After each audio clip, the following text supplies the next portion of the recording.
प्यारे सतगुरु की प्यारी साथ संगत जी, आप सभी को सतनाम सत साहिब। परम संत शिरोमणि गुरु रविदास महाराज जी, जो ज्ञानियों में महाज्ञानी हैं और ऋषियों में महाऋषि है, संतों में महासंत है, और जिनका ज्ञान इस समस्त सृष्टि को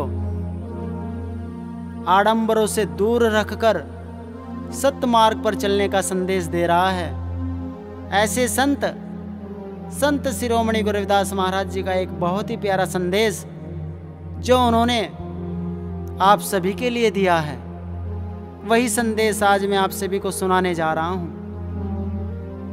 संत रविदास जी ने मनुष्य जीवन के 4 भाग बताए हैं। जीवन का जो पहला भाग बताया है संत रविदास जी ने, वो बताया है ब्रह्मचर्य, और जिसकी आयु बताई है 25 वर्ष तक। संत रविदास जी कहते हैं कि जब बच्चा पैदा होता है तो 1 वर्ष से लेकर 25 वर्ष तक वो ब्रह्मचर्य का पालन करता है। उसको ब्रह्मचर्य का पालन करना चाहिए अगर वह श्रेष्ठ जीवन जीना चाहता है तो। फिर उसके बाद संत रविदास जी कहते हैं कि जीवन का जो दूसरा भाग आता है वो आता है गृहस्थ, यानी कि 25 साल के बाद व्यक्ति को गृहस्थी करनी चाहिए। और गृहस्थी में जब व्यक्ति आ जाता है तो गृहस्थी में बहुत से दुख होते हैं, बहुत से सुख होते हैं, लेकिन उन सभी सुख दुखों में व्यक्ति को अपने आप को समान रखना चाहिए, विचलित नहीं होना चाहिए। और तीसरा भाग बताते हैं संत रविदास जी संन्यास का, अर्थात जब व्यक्ति गृहस्थ में आ जाता है और गृहस्थ में आने के बाद उसके यहाँ बच्चे हो जाते हैं, और बच्चे हो जाने के बाद जब उसके बच्चे भी बड़े हो जाते हैं और उनके वो शादी विवाह कर देता है, उसके पश्चात व्यक्ति को संन्यास ले लेना चाहिए, परिवार से थोड़ी दूरी बना लेनी चाहिए। और साथ साथ में जो अपने इष्ट है, जो इस सृष्टि के रचयिता है, परमपिता परमात्मा, उसका ध्यान व्यक्ति को करना चाहिए। ये जीवन के तीसरे भाग में संत रविदास जी दर्शा रहे हैं। और जीवन का जो चौथा भाग संत रविदास जी ने बताया है वो है वानप्रस्थ। वानप्रस्थ से अभिप्राय यह नहीं है कि आप केवल वन में ही जाकर के परमपिता परमात्मा का ध्यान कर सकते हैं, नहीं। वानप्रस्थ से अभिप्राय है कि आपको एकांत में रहना है, आपको व्यक्तियों से ज़्यादा मिलना घुलना नहीं है, क्योंकि आपको तो अब ईश्वर की ओर अग्रसर होना है, परम पद को प्राप्त करना है, मुक्ति को प्राप्त करना है। और उसके लिए आवश्यक है कि आप एकांत में रह करके परमपिता परमात्मा जो इस सृष्टि को बनाने वाले हैं उनका ध्यान करें। और संत रविदास जी ने जीवन के ये जो 4 भाग बताए हैं, इनमें जो सबसे सर्वश्रेष्ठ भाग बताया संत रविदास जी ने, वो बताया है गृहस्थ का। गृहस्थ का क्यों बताया है? संत रविदास जी कहते हैं कि गृहस्थ आश्रम में अनेक प्रकार के दुख आते हैं, सुख भी आते हैं, लेकिन सुख बहुत क्षणिक होते हैं। गृहस्थ आश्रम में आकर के कई बार व्यक्ति डगमगा जाता है। व्यक्ति सोचता है कि मैं दिन भर काम करता हूँ, कमा के लाता हूँ, बच्चों को खिलाता हूँ, और बच्चे ही मेरा कहना नहीं मानते, तो इस बात को लेकर के परेशान हो जाता है। कई बार इस चीज़ को लेकर के परेशान हो जाता है कि जो मेरी नारी है, जो मेरी धर्म पत्नी है, वो मेरा कहना नहीं मानती है। और कई बार पत्नी की ये नाराज़गी होती है कि उसके पतिदेव उसका कहना नहीं मानते हैं। तो कुल मिला के कहने का भाव यही है कि जो गृहस्थ जीवन का भाग है वो बहुत ही दुखदायी होता है। और संत रविदास जी कहते हैं कि अगर आपको इस गृहस्थ आश्रम को सुखपूर्वक बिताना है, अच्छे से बिताना है, तो आपको कुछ चीज़ें हैं जिनका आपको पालन करना चाहिए। और वो क्या बताते हैं कि सबसे पहले तो आप अपने अंदर विनम्रता बनाइए, नर्म बनिए, सहनशील बनिए, क्योंकि जब व्यक्ति परिवार का हिस्सा हो जाता है तो बहुत सी बातें ऐसी होती हैं जो ना चाहते हुए भी व्यक्ति को सुननी पड़ती है, सहनी पड़ती है। वहीं जब बच्चे पैदा हो जाते हैं तो बच्चे भी अलग अलग प्रकार की जिद करते हैं, पिताजी ये दिला दो, माताजी ये दिला दो। और उनकी आवश्यकताएं पूरी करने में माता पिता अपना जीवन भर परिश्रम करते रहते हैं, चाहते हैं कि मेरे बच्चों को किसी भी प्रकार का दुख कष्ट ना हो। संत रविदास जी कहते हैं, अगर आप गृहस्थी को अच्छे से बिताना चाहते हो तो अपने बच्चों को अच्छी शिक्षा दीजिए, अच्छे संस्कार दीजिए, अच्छा व्यवहार सिखाइए।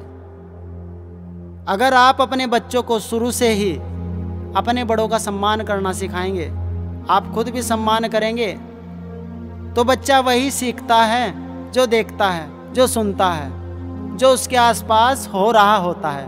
बच्चा उसको कॉपी करता है, उसकी नकल करने लगता है। तो सर्वप्रथम तो हमारा दायित्व यही है कि अगर गृहस्थी को अच्छा बनाना है तो अपने बड़े बुजुर्गों का हम सम्मान करना सीखें। उसका लाभ यह होगा कि हमारे बच्चे भी हमें देख करके हमारा सम्मान करेंगे, हमारे बड़े बुजुर्गों का सम्मान करने लगेंगे।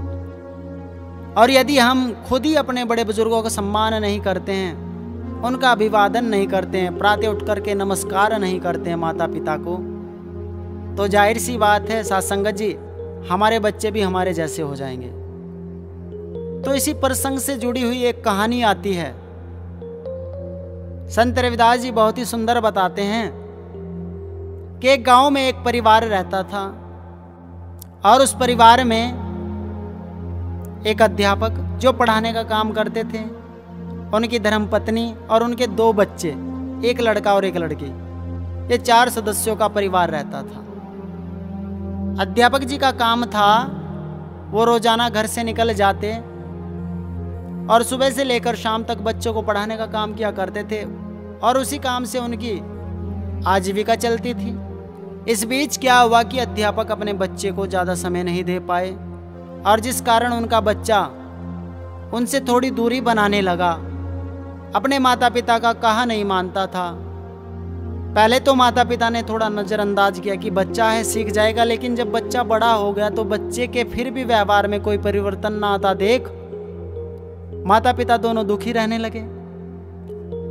वो विचार करने लगे कि हमने तो अपना जीवन अच्छे से व्यतीत कर लिया है, लेकिन अगर हमारे बच्चे का व्यवहार यही रहा, ये किसी का कहना नहीं मानता है, कोई भी काम यह करना सीख नहीं रहा है, इसकी आजीविका क्या होगी, ये सोच करके माता पिता परेशान रहने लगे।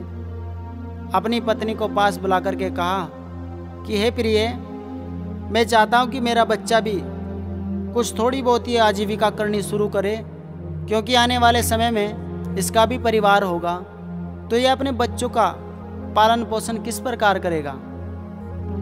उसकी नारी कहने लगी, स्वामी आप ठीक कह रहे हैं, बच्चे को समझाइए।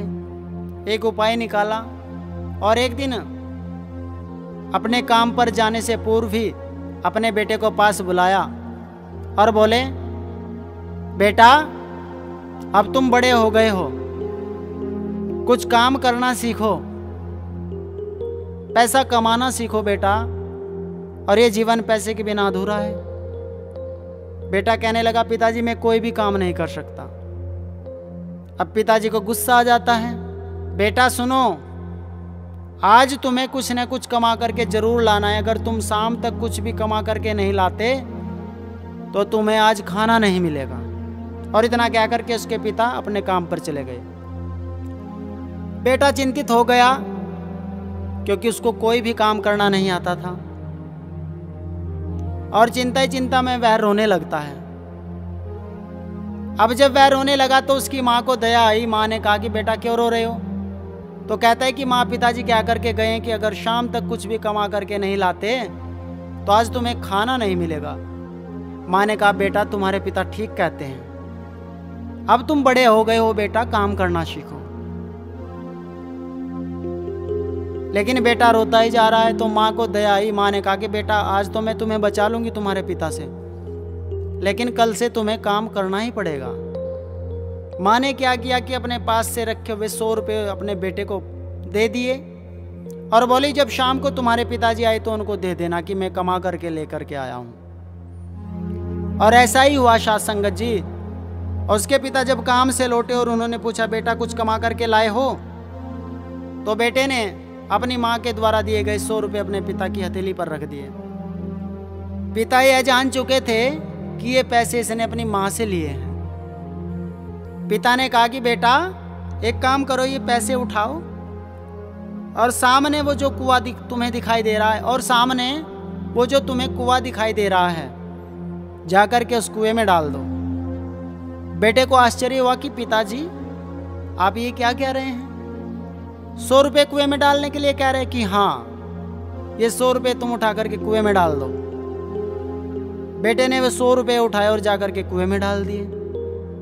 पिता ने कहा कि बेटा कल फिर तुम्हें इसी प्रकार से पैसे कमा करके लाने हैं, और अगर तुम कल पैसे कमा करके नहीं लाए तो तुम्हें इस घर में जगह नहीं मिलेगी।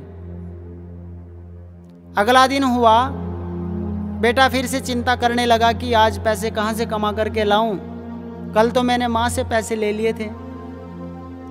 आज फिर से जब वह अपनी माता के पास गया कि माता आज फिर बचा लीजिए, पैसे दे दीजिए, तो आज उसकी माँ ने मना कर दिया कि नहीं बेटा, ये रोज रोज का काम नहीं चलेगा, आज तो तुम्हें पैसे कमा करके ही लाने पड़ेंगे। वो बहुत हैरान हुआ कि जिस माँ ने पाला है वो माँ भी आज मुझे पैसे देने से मना कर रही है। परेशान होकर के वह अपनी बहन के पास गया और बोला, बहन आप ही बचा लीजिए मुझे। बहन ने कहा कि ठीक है, मैं आज तुम्हें पैसे दे दूंगी, लेकिन कल तुम्हें कमा करके जरूर लाना पड़ेगा। उसने आज अपनी बहन से 100 रुपये उधार ले लिए, और शाम को जब उसके पापा आए तो अपने पापा की हथेली पर उसने 100 रुपये रख दिए कि पिताजी ये मैं कमा करके लाया हूँ। उसके पिता आज फिर समझ गए कि इसने अपनी बहन से पैसे उधार लिए हैं। उसने कहा कि बेटा ये पैसे उठाओ और कल की तरह ही इन पैसों को उठा करके सामने कुएं में डाल दो। आज फिर थोड़ा बेटा हिचकिचाते हुए उन पैसों को कुएं में डाल देता है। उसके पिता कहते हैं कि बेटा ऐसा कब तक चलेगा, काम करना सीखो बेटा। समाज के व्यक्ति सोचते हैं कि मैं अध्यापक हूं, मैं दूसरों के बच्चों को पढ़ाता हूं, शिक्षा देता हूं, और खुद मेरा ही बालक नालायक है, आलसी है, काम नहीं करता है। पिता ने कहा कि बेटा कल तुम्हें अपनी मेहनत से कमा करके पैसे लाने हैं। अगला दिन होता है सत्संगत। पिता फिर अपने काम पर चले जाते हैं। बेटा फिर चिंता करता है कि आज पैसे कहाँ से लाऊं, माँ भी पैसे नहीं देगी, बहन ने भी पैसे देने से मना कर दिया है। आज चारों ओर से निराश होकर के वह शहर की ओर निकल जाता है और सोचता है कि चलो आज कुछ कमा करके देखता हूं। जैसे ही वह शहर में पहुंच जाता है तो काम ढूंढने लगता है, और जब काम ढूंढता है तो उसको एक दुकान पर काम मिल जाता है, और शाम तक खूब मन लगा करके मेहनत करता है, काम करता है। और शाम को जैसे ही वह काम पूरा करता है तो दुकान मालिक उसको 200 रुपये मजदूरी के रूप में देता है। आज उन 200 रुपये को पाकर के वह लड़का बहुत खुश होता है, और आज उसको एहसास भी होता है कि मेरे पिताजी जो सुबह ही घर से निकल जाते हैं और शाम तक काम करते हैं, और शाम को भी जब अंधेरा होने लगता है तब काम करके लौटते हैं, कितनी मेहनत करके मेरे पिताजी कमाते हैं। मेरी माँ जो दिन भर घर के काम करती रहती है, कभी अपनी थकान के बारे में नहीं कहती। मेरे पिताजी नहीं कहते कभी आकर के कि आज मैं थक गया हूँ, और नित्य प्रति रोजाना इसी प्रकार कई सालों से करते आ रहे हैं। कितनी मेहनत करते हैं मेरे पिता। यही सोचते सोचते वह लड़का अपने घर पहुंच जाता है, और आज बड़े ही भाव से वो 200 रुपये जो उसने मेहनत करके कमाए थे अपने पिता की हथेली पर रख देता है। पिता कहते हैं कि बेटा शाबाश, तुम पैसे कमा करके लाए हो, एक काम करो, ये 200 रुपये उठाओ और सामने जाकर के कुएं में डाल दो। ऐसा सुनता है तो बेटा कहने लगता है कि नहीं पिताजी, ये पैसे मैं कुएं में नहीं डाल सकता। मैंने आज दिन भर मेहनत करके इन 200 रुपये को कमाया है, और आप कह रहे हैं कि कुएं में डाल दो, ये मुझसे नहीं होगा। पिता कहते कि नहीं बेटा, ये पैसे उठाओ और जाकर के कुएं में डाल दो। बेटे की आंखों में आंसू आ जाते हैं। बेटा पैरों में गिर जाता है और माफ़ी मांगने लगता है कि पिताजी मुझसे बहुत बड़ी गलती हो गई, मुझे मेरी माँ ने पैसे दिए वो भी मैं आसानी से कुएं में डाल आया, बहन ने पैसे दिए वो भी मैं आसानी से कुएं में डाल आया, लेकिन आज जब ये 200 रुपये मैं सुबह से लेकर शाम तक काम करके कमा करके लाया हूँ, इनको कुएं में मैं नहीं डाल सकता। उसके पिता कहते हैं कि बेटा ये जीवन का एक एक पल जो तुम्हें मिला है बहुत मूल्यवान है, बहुत कीमती है, और इस जीवन में आप जो कुछ हासिल कर रहे हैं अपनी मेहनत से हासिल करो, तभी उसका मूल्य हमारी समझ में आता है। उसके पिता कहते हैं कि बेटे ये दुनिया बहुत बड़ी है, यहाँ अच्छे भी लोग मिलेंगे और बुरे भी लोग मिलेंगे, यहाँ तुमको सिखाने वाले भी मिलेंगे, तुमको डराने वाले भी मिलेंगे, यहाँ तुम्हारा मनोबल बढ़ाने वाले भी मिलेंगे और तुम्हारा मनोबल गिराने वाले भी मिलेंगे, लेकिन तुम्हें स्थिति को देख करके घबराना नहीं है, अपने काम पर नित्य प्रति बढ़ते जाना है। और बेटा इस जीवन में उसी व्यक्ति की वैल्यू होती है जो मेहनती होता है, ईमानदार होता है, सज्जन होता है, विनम्रता शीलता जिसके अंदर होती है, और जो नित्य प्रति अपनी मेहनत करके अपना जीवन यापन करता है, उसी व्यक्ति की ये समाज इज्जत करता है।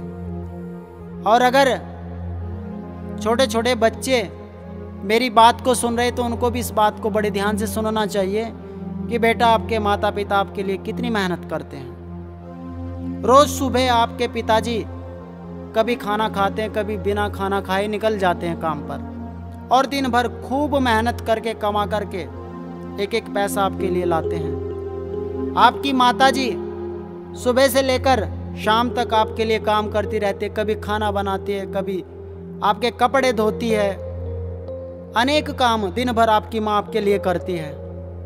लेकिन क्या बेटा आपने सोचा कि आपका भी तो कोई दायित्व बनता होगा उनके प्रति?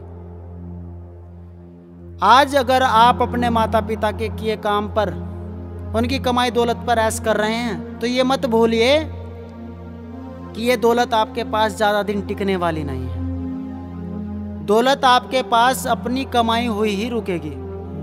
इसलिए आपके लिए अच्छा है कि आप अपने माता पिता का सम्मान करिए और समझिए कि कितनी मेहनत करके आपके माता पिता ने आपका पालन पोषण किया है और कितनी मेहनत करके वो आपको पढ़ने के लिए भेज रहे हैं। जब से आप उनके घर पे पैदा हुए हो, क्या उन्होंने अपना कोई शौक पूरा किया है? नहीं, वो सबसे पहले आपके शौक पूरे करते हैं। आप कहते हैं पिताजी मुझे ये चाहिए, पिताजी मुझे वो चाहिए, और वो आपकी हर मांग को पूरा करते चले जाते हैं। लेकिन क्या कभी आपने सोचा कि मेरे माता पिता के भी कोई अरमान होंगे, मेरे माता पिता भी कुछ चाहते होंगे?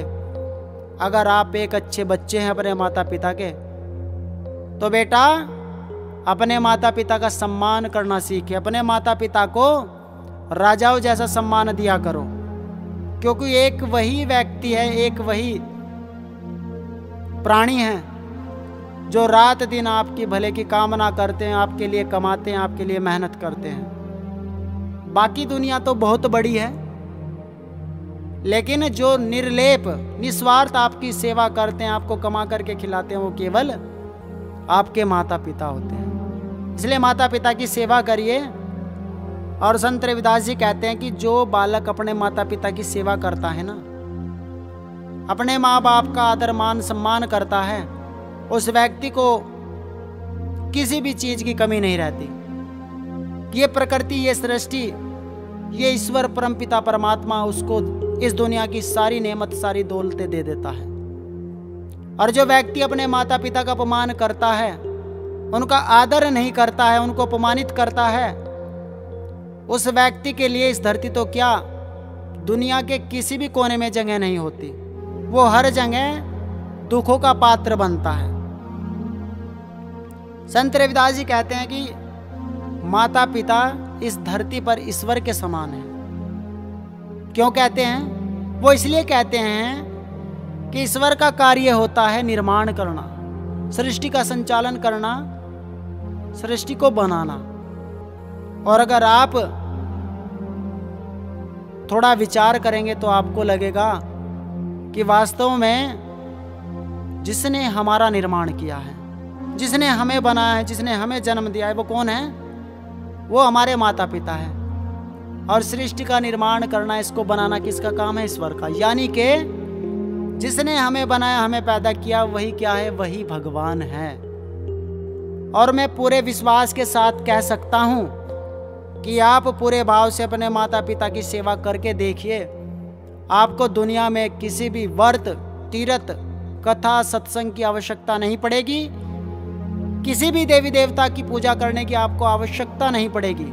अगर आपने अपनी घर की देवी, अपनी माँ की पूजा की है, अगर आपने अपने घर के देवता, अपने पिता की पूजा की है, मैं इस बात की गारंटी दे सकता हूं, जो व्यक्ति नहीं करते हैं वो करके देखिए, जल्दी उनके जीवन में भी परिवर्तन आएगा। प्यारे भक्तों, अगर आज की इस पावन कथा प्रसंग से आपको थोड़ी सी भी सीख मिलती है तो प्यारे भक्तों, इस सीख को अपने जीवन में डालिए और हमेशा प्रयास कीजिए कि आप अपने बच्चों को अच्छे संस्कार दें। ये आपका दायित्व है और बच्चों का दायित्व है कि वो अपने माता पिता का सम्मान करें, उनकी इज्जत करें और उनके कहे अनुसार अपने जीवन को यापन करें। और अगर आपको आज की ये पावन कथा अच्छी लगी है तो आपसे निवेदन है कि धारीवाल भक्ति सागर यूट्यूब चैनल को सब्सक्राइब कर लीजिए और इस कहानी को शेयर भी कीजिए, ताकि परम संत शिरोमणि गुरु रविदास महाराज जी का प्रचार इस पूरी धरती पर हो सके। इसी के साथ आप सभी को सतनाम सत।